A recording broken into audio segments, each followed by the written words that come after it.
बच्चों, हम पढ़ रहे हैं सूर्यकांत त्रिपाठी निराला, उनकी कविता जागो फिर एक बार। जागो फिर एक बार प्यारे, जागते वे हारे सब तारे तुम्हें।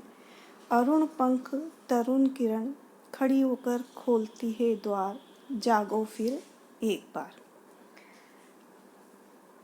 ये कविता सूर्यकांत त्रिपाठी निराला की परिमल काव्य संग्रह से ली गई है। कविता का नाम है जागो फिर एक बार। कवि इस कविता में देश प्रेम, राष्ट्रीय स्वाधीनता आंदोलन एवं हिंदी साहित्य के नव जागरण से संबंधित विचार प्रस्तुत कर रहे हैं। इसमें कवि ने प्रकृति चित्रण के माध्यम से देशवासियों को जागरणशील बने रहने का संदेश दिया है। जागो फिर एक बार। कवि निराला देशवासियों को लक्ष्य करते हुए कहते हैं कि हे प्रिय देशवासियों, एक बार फिर जाग जाओ प्यारे, जागते हुए हारे सब तारे। कि अब प्रातःकाल हो गया है और हे देशवासी, तुम जाग जाओ। तुम्हें जगाते हुए इस संसार के सारे तारे हार गए हैं, अर्थात अस्त हो गए हैं। अरुण पंख तरुण किरण, अब प्रातःकालीन सूर्य की लाल लाल, अरुण यानी लाल लाल, पंख यानी नवीन, तरुण यानी नवीन और किरण यानी किरण। तो सूर्य की प्रातःकालीन सूर्य की लाल नवीनतम किरणें खड़ी खोलती है द्वार। किरणें द्वार पर खड़ी हुई होकर के दरवाजा खोल रही है।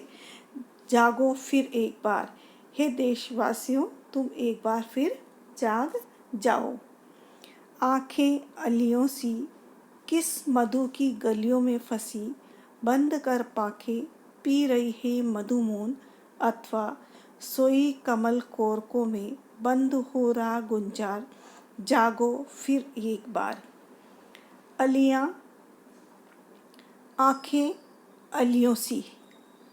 आंखें कैसी है? अलियों सी है, यानी अर्ध निंद्रा मग्न है। तो तुम्हारी अलसाई हुई सी निंद्रा मग्न सी आंखें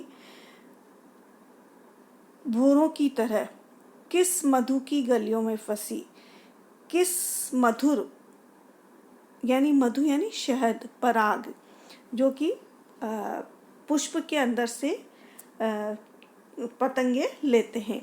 तो किस मधुर पराग रूपी गलियों में तुम्हारी आंखें फंस गई है, या अर्थात निंद्रा मग्न आंखें भोरों की तरह किस मधुर पराग के मोह में फंस गई है। बंद कर पाखे, वे भोरों ने अपने पंखों को बंद कर पाखे पी रही मधुमौन, और चुपचाप वह पुष्पों का पराग पान कर रहे हैं। यानी कमल की पंखुड़ियों में सोए हुए फंस करके और भोरा गंजार कर बंद हो गए हैं और उनका पराग मधु पी रहे हैं। पी रही है मधु मौन, चुपचाप उनका रसपान पराग पान कर रहे हैं।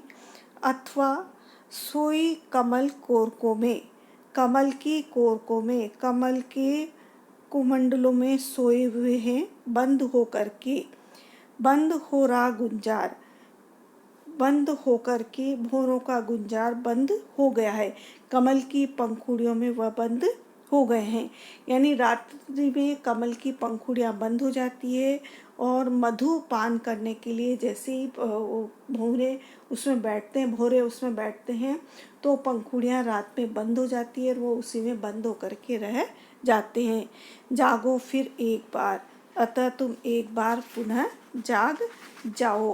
अर्थात कवि का आशय यहाँ कहने से यह है कि सारे संसार में नव जागरण का प्रसार हो रहा है, ज्ञान चेतना का सूर्योदय हो रहा है, परंतु भारत के लोग अभी भी सो रहे हैं।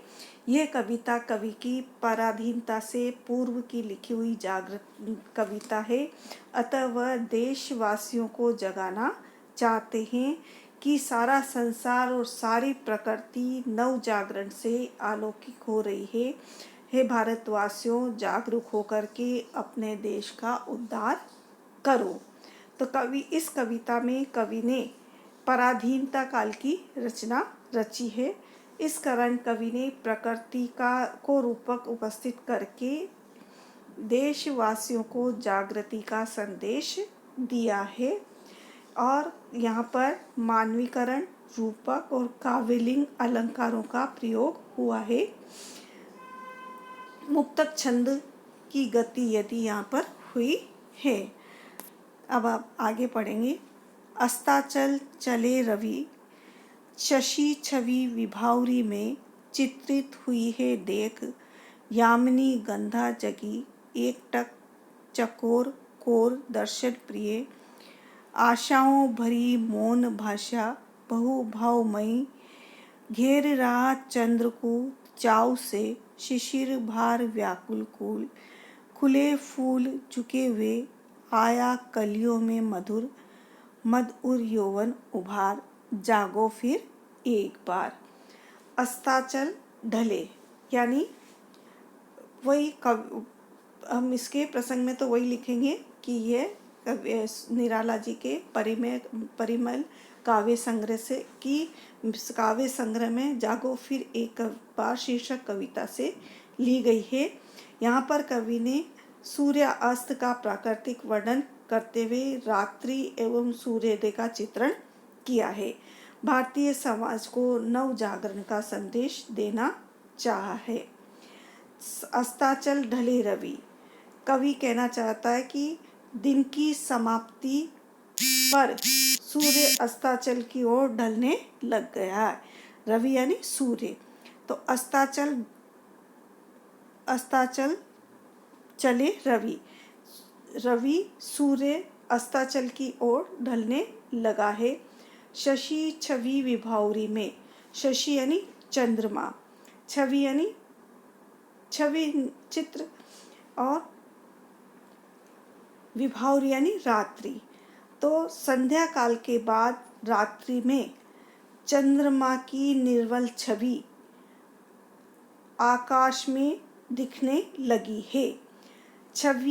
शशि छवि विभावरी में कि संध्या काल के बाद रात्रि में चंद्रमा की निर्मल छवि आकाश में दिखने लगी है। चित्रित हुई है आकाश में दिखने लगी है। यामिनी गंधा जगी, यामिनी यानी रजनीगंधा, चांदनी की छटा को देख करके धरती पर रजनीगंधा जाग गई है। चंद्रमा की श्वेत छटा को देख करके और मनोरम वातावरण को देख करके रजनीगंधा जाग गई है, अर्थात वो खिलने लग गई है। एक टक चकोर कोर दर्शन प्रिय, चकोर और चकोरनी कहा जाता है कि रात्रि में दोनों अलग अलग हो जाते हैं। चंद्रमा की चांदनी में दोनों अलग अलग रहते हैं और जैसे ही प्रातःकाल हो जाता है वापस से दोनों मिल जाते हैं। तो एक टक चकोर कोर दर्शन प्रिय, कि चकोर रात्रि में अपनी प्रियतमा से बिछुड़ गया है, इसलिए चकोरिनी या चकोरी ओट में बैठी हुई एक टक होकर के और चकोर यानी अपने प्रिय को निहारने, दर्शन प्रिय अपने प्रिय को निहारने लगी है। आशाओं भरी मौन भाषा बहुभावमयी, वह रात भर विरह में इस आशा से कि प्रातःकाल होगी और मधुर मिलन की आशा से, आशाओं भरी मौन, आशाओं से भरी वह मौन चुपचाप हो करके मौन भाषा से मैं कुछ सोचने विचारने लगी है। घेर रहा चंद्र को चाव से, और उधर चकोर भी चंद्रमा को बड़े चाव से देख रहा है कि कभी ये अर्थात चकोर चंद्रमा की किरणों का भक्षण करता है। और ये कहा जाता है कि चंद्रमा को लालसापूर्ण देखने लगा, कि चकोर रात में चंद्रमा को लालसापूर्ण देखने लगता है कि कब इसकी चांदनी खत्म होगी और प्रातःकाल होकर के, यानी सोचने लगा कि कब चंद्रमा अस्त होगा, कब दिन होगा, ताकि प्रियतमा से उसका मिलन हो सके। शिशिर भार व्याकुल कुल, शिशिर यानी शीत में, तो भार यानी भारी होने से, व्याकुल यानी व्यथित। तो रात्रि में शीत एवं पाले के भार से मुरझाए हुए, व्यथित हुए वे, खुले फूल झुके हुए, कुछ खिले हुए फूल और उसके शिशिर के भार से झुक जाते हैं। वह प्रातःकाल होते ही उनकी कलियां खिलने लग जाती है, उनमें माधुर्य का सा संचार होने लग जाता है। आया कलियों में मधुर, कलियां खिलने लग गई और माधुर्य का उसमें संचार होने लग गया।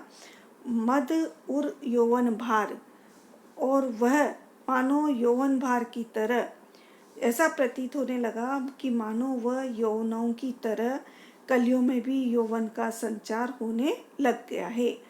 उन कलियों का हृदय भी सौंदर्य के मद में प्रफुल्लित होने लगा है। इस प्रकार समय सदा गतिशील रहता है, अतः हमें जागृत रहकर विकास के पथ पर आगे बढ़ता रहना चाहिए। जागो, फिर एक बार हमें विकास के मार्ग पर आगे बढ़ते रहना चाहिए। यहाँ पर अनुप्रास, रूपक और मानवीकरण द्रष्टव्य है। अलंकारों का प्रयोग किया गया है। सूर्यास्त और सूर्य उदय का प्राकृतिक परिवेश परिवर्तित होता रहता है। कवि ने प्रकृति में जागरण की चेतना का संचार किया है। बच्चों, अब हम इसके आगे अगली क्लास में बात करेंगे। धन्यवाद।